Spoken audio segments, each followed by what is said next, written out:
proceder con la excarcelación. Bien, conversábamos hace unos instantes con Fernando Rospigliosi, ya está con nosotros José Luis Sardón, ex vicepresidente del Tribunal Constitucional, para hablar de esta tendencia dentro de otras tendencias en las que ya estamos inmersos. Nuevamente la población está un poco polarizada. Fujimori sí, Fujimori no, debe salir, no debe salir, debe quedarse, no debe quedarse. Doctor Sardón, buenas noches, bienvenido a Mundos Paralelos. Encantado de estar acá. Antes de adentrarnos en lo que acaba de ocurrir, ¿qué decía la anterior sentencia del Tribunal Constitucional? Para poner un poco en contexto. La anterior sentencia validó el indulto a Fujimori que le dio el presidente Pedro Pablo Kuczynski, ¿no? Y lo hizo por la Constitución establece entre las atribuciones del presidente de la República la de dar indultos. Entonces no pone la Constitución ninguna condición para dar el indulto, es simplemente parte del juego de pesos y contrapesos que establece la Constitución. Y esa disposición que hay acá en el Perú, la Constitución del Perú, no es solo en el Perú, es algo que hay prácticamente en todas partes del mundo, ¿no? Se considera que la persona que es elegida jefe de Estado, como fue el caso de Kuczynski, debe tener esa atribución, ¿no? Por ejemplo, en España, ¿no? Hemos visto el escándalo que ha habido sobre la amnistía, pero la amnistía es diferente al indulto. La diferencia entre la amnistía y el indulto es el carácter general que tiene la amnistía. Eso sí es cuestionado, ¿ya? Eso sí es sometido a control constitucional en muchos lugares, inclusive en España. Ahora se va a venir el proceso constitucional en contra del indulto que ha dado el gobierno de Pedro Sánchez. Pero el indulto nadie lo cuestiona. Es algo que es una práctica mundial. Hay en España, nunca se ha cuestionado, hay en los Estados Unidos. En los Estados Unidos, típicamente, el último día de su gobierno, el presidente de la República que deja la Casa Blanca, da una serie de indultos. ¿A quién da indultos? A quien le da la gana. Esa es la regla. Y esa regla también se aplica acá en el Perú de esa manera. Exacto. En el Perú no solamente lo establece así la Constitución, sino que así también ha sido la práctica. En el fundamento de voto que yo preparé para acompañar a la sentencia, ¿no? Porque quería decir algunas cosas que no estaban en la sentencia, yo no fui el ponente fue el doctor Blume, pero en el fundamento de voto yo hice un recuento de los miles de indultos que se habían dado en el Perú entre el año 2000, empezando con el propio Fujimori, hasta el año 2022, ¿no? ¿Y quiénes dieron esos indultos? Pues lo dieron Fujimori, Valentín Paniagua, ¿no? 740 dio Paniagua. 740. 40 indultos dio Paniagua. 865 indultos Alejandro Toledo. 5.501 indultos Alan García. 155 Ollantumala, 96 Kuczynski y 32 Martín Vizcarra. O sea, se dieron cualquier cantidad de indultos. ¿Y con qué motivos? Los más diversos, ¿ya? Inclusive por razones de edad, ¿no? ¿Y qué cosa era razón de edad? Era cuando se tenía más de 65 años. Pero en el caso puntual de Alberto Fujimori, lo que dijo la orden de la Corte Interamericana de Derechos Humanos era que como se violaban los derechos humanos, entonces no valía el indulto en ese caso. Ya, muy bien, muy bien. Ahí también hay que aclarar lo siguiente. El ponente en ese caso fue el doctor Blume. Y el doctor Ernesto Blume, gran amigo mío, a diferencia de mí, él sí cree en el sistema interamericano de derechos humanos. Entonces él se dio el trabajo de ver qué cosas había dicho la Corte Interamericana sobre casos anteriores, ¿no? Que habían habido problemas de control de constitucionalidad, que eran básicamente dos casos. El caso del señor Alfredo Jalilí y el caso de Crucillat. Entonces, en ambos casos, esos casos habían llegado a la Corte Interamericana y la Corte había validado el criterio del Tribunal Constitucional. El Tribunal Constitucional había dicho en esos casos que el indulto sí se podía someter a control de constitución, ¿ya? O sea que acá en el Perú se estaba yendo mucho más lejos que en España o que en Estados Unidos, porque se podía analizar. Pero lo que decía el Tribunal Constitucional es que la única institución que podía hacer ese control era el propio Tribunal Constitucional, ¿ya? Y la Corte Interamericana validó tal criterio, ¿ya? Entonces, acá el problema del control que se hizo sobre el indulto de PPK fue que lo hizo un juez ordinario. Ese era el problema, el punto central de la sentencia que propuso Blume y que yo respaldé, era que el control de constitución lo había hecho un juez ordinario, que no tenía competencia para hacerlo, ¿ya? ¿Y por qué no tenía competencia? Porque así lo decía la jurisprudencia del Tribunal Constitucional y la jurisprudencia de la Corte Interamericana, o sea, nos alineamos con la Corte. Lo que ocurrió después de que se publicó la sentencia fue pues sumamente sorpresivo para mí, porque resultó que la Corte Interamericana sacó otro argumento bajo la manga, no completamente distinto, ¿no? Y trató de invalidar la verdad nuestra sentencia, ¿no? ¿Por eso fue que no se ejecutó la sentencia de 2022? Así es, la resolución de la Corte Interamericana, ¿no?, está totalmente fuera de control, no está muy mal estructurado, todo el sistema interamericano, los mecanismos de financiamiento son sumamente cuestionables, ¿no? Bueno, la Corte Interamericana, entre las cosas que ha hecho, las barbaridades que ha hecho, está haberse inventado una etapa que le llama de supervisión de cumplimiento de sentencias. Entonces, lo que dijo en este caso es que aquí el indulto implicaba vulnerar los derechos de las víctimas, de los familiares de las víctimas de los crímenes de Barrios Altos y La Cantuta. Eso es lo que dijo. ¿Ya? Bien, ahora yendo un poco más al presente, el auto que ha emitido ayer el Tribunal Constitucional. Sí. Primero, para poder comprender un poquito el léxico, ¿qué cosa es un auto? Porque se está interpretando a algunas personas como si fuera un fallo, como si fuera una sentencia. Así es, veo que hay mucha gente, inclusive abogados, que dicen esta barbaridad, ¿no? Dicen que la sentencia, no, bueno, no es una sentencia lo que ha emitido el tribunal, es un auto. Entonces la gente no entiende qué es un auto. Yo, sin pecar de pedantería docente, diría que las resoluciones judiciales son decretos, autos y sentencias. Entonces, un decreto es una anotación que se hace en el papel de mero trámite, ¿no?, interno generalmente. Bueno, un auto es una resolución que no entra al fondo, ¿ya?, que ve un incidente, ¿no? Por ejemplo, una solicitud de aclaración. Esto es un auto porque lo que resuelve es 2 pedidos de aclaración. ¿Sobre qué? Sobre la sentencia. ¿Quiénes lo plantean? Hay uno que lo plantea el procurador del Poder Judicial. El procurador del Poder Judicial pide una aclaración. Sin embargo, el auto dice que no señala el procurador qué cosa es lo oscuro en la sentencia. No dice. Entonces es improcedente. Ahora yo sí me pregunto, eso no lo quiere decir el auto, pero yo sí me pregunto, ¿por qué no lo dice? Y la respuesta es muy clara. No dice qué cosa es lo oscuro, porque no hay nada oscuro.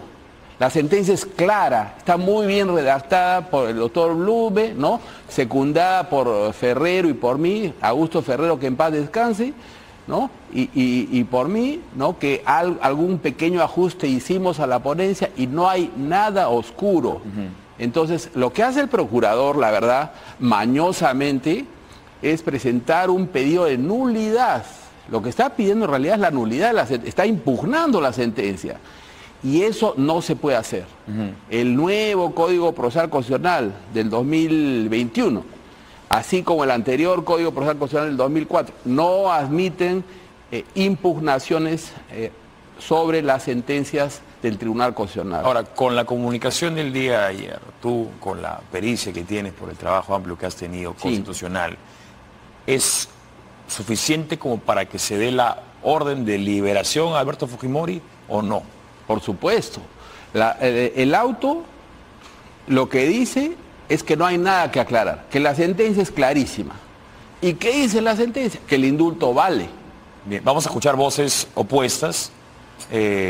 Carlos Rivera Paz, abogado de IDL y además también abogado de los fallecidos en los casos de La Cantuta y Barrios Altos, dice: el Tribunal Constitucional no ha ordenado ninguna libertad a Alberto Fujimori. El auto aclaratorio dispone que no se debe aclarar nada y devuelve el expediente al juez penal de Ica, que rechazó el habeas corpus, cuya sentencia de marzo de 2022 la Corte Interamericana de Derechos Humanos dispuso que no se debía ejecutar. Vamos a ver un par más para luego darte la oportunidad para que respondas a lo que dice. Pero vamos uno por uno. Uno por uno, está bien, mejor. Esa primera oración dice, el TC no ordena, no tenía que hacerlo.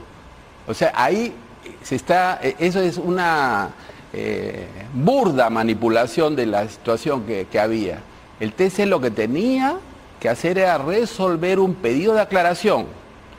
Pero si al pedir la aclaración no le dicen qué cosa es lo oscuro, entonces lo que tenía que decir el Tribunal Constitucional, como en efecto ha dicho, es que el pedido es improcedente, porque no se está señalando en qué está oscura la sentencia, qué concepto está oscuro. ¿Ya? El otro pedido del abogado de Fujimori lo declara improcedente por ser extemporáneo. Entonces no sé qué quiere confundir este tipo. Bien, vamos al siguiente tuit. Luego, criticando las palabras del presidente del Tribunal Constitucional que escuchábamos al inicio de la entrevista. Dice, el presidente del Tribunal Constitucional dice en una entrevista que sí procede la libertad de Fujimori. Y luego dice, ¿y por qué no lo escribió en el auto publicado ayer? En el TC dejó de existir el derecho internacional, el TC promueve incumplimiento de mandatos de la Corte Interamericana de Derechos Humanos. No lo dijeron porque a buen entendedor pocas palabras. Lo que pasa es que él no es buen entendedor. No quiere entender lo que dice el tribunal. Lo que el tribunal dice, repito, es que no hay nada que aclarar acá, porque la sentencia es clara. En realidad dice que no hay nada que aclarar porque no se ha señalado lo que es oscuro. ¿Ya? O sea, el pedido de aclaración del procurador del PJ es un pedido mañoso, porque encubre un pedido de nulidad, una impugnación de la sentencia, y eso no cabe hacer según el nuevo Código Procesal Constitucional. Otro comentario que ha hecho, justamente escuchando la entrevista brindada el día de ayer en otro programa en este canal, escucho al presidente del Tribunal Constitucional decir en Canal N que en algunos casos la Corte Interamericana se excede. Ese señor no sabe qué es ser presidente de un tribunal de justicia. Si cree eso, lo tiene que escribir y demostrar en sus resoluciones, no en la prensa, pagando favores. ¿Qué te puedo decir? Yo coincido totalmente con lo que ha dicho el presidente del Tribunal Constitucional. En muchos casos la Corte Interamericana se excede, ¿no? Tremendamente. Y no sería, digamos, si lo hubiese dicho el Tribunal Constitucional, no hubiera sido la primera vez que una que la corte más alta de un país lo diga, ¿no? Hay muchos ejemplos. El más claro, más contundente de los que yo conozco es una sentencia, no una sentencia tampoco, es una resolución, ¿no? De la Corte Suprema de Justicia de la Argentina, el caso Fontevecchia, del 14 de febrero del año 2017, donde también la Corte Interamericana pretendió ir más allá de sus competencias, y la Corte Argentina, ¿no? Dijo, esto es un exceso, dijo. O sea, hay muchos ejemplos de eso. En una reciente entrevista tú mencionas que la Corte no tiene atribuciones para ordenar la revocación de un indulto. Así es. ¿Por qué estamos sujetos a lo que diga la Corte en este caso? Porque se han inventado esto de la supervisión de ejecución de sentencias, ¿ya? Y te digo una cosa. ¿Quién se ha inventado? ¿La Corte misma? La Corte Interamericana. Se ha inventado eso, ¿no? Entonces allí lo que quieren hacer es gobernar todo el hemisferio. Es lo que quieren hacer. Quieren gobernar. Además, hay una página web donde está el número de sentencias en etapa de supervisión de cumplimiento, que es muy interesante revisar. Porque si tú revisas ahí, ves que el Perú tiene 50 sentencias en esa etapa de supervisión de cumplimiento. Y Bolivia tiene 7. ¿Ya? Hay otros países, Brasil creo que tiene 10, ¿ya? Colombia tiene 25 o 26 creo, Ecuador 25, o sea, eso es algo que cuando yo he revisado eso recientemente me ha llamado mucho la atención. Es muy triste eso para mí, porque eso refleja, por un lado, un tema de un sesgo del sistema interamericano contra el Perú, pero también refleja, la verdad, lo profundamente divididos que estaban los peruanos, por gente como ¿no? Que van a la corte para cualquier cosa, están ahí, ese es su modus vivendi, ¿no? Entonces, a eso ha llevado, a que nuestro país, que no sé si es sentido así por todos, ¿no? Tiene 50 sentencias en etapa de supervisión de cumplimiento en la Corte Interamericana. Entonces, todo lo que puede pasar acá, dice, cuidado, porque está yendo en contra de la sentencia que dimos el año 2000, ¿no? Vamos a ver el comunicado del Ministerio de Justicia, brevemente. Lo tenemos en pantalla. Ahí está. En relación a la resolución expedida por el Tribunal Constitucional, recaída en el expediente numeral tal, el Ministerio de Justicia y Derechos Humanos comunica a la opinión pública lo siguiente. En la fecha se ha recibido una notificación del Tribunal Constitucional haciendo de conocimiento de la Procuraduría Pública del Ministerio de Justicia y Derechos Humanos la expedición de la resolución de fecha 21 de noviembre de 2023 recaída en el expediente tal.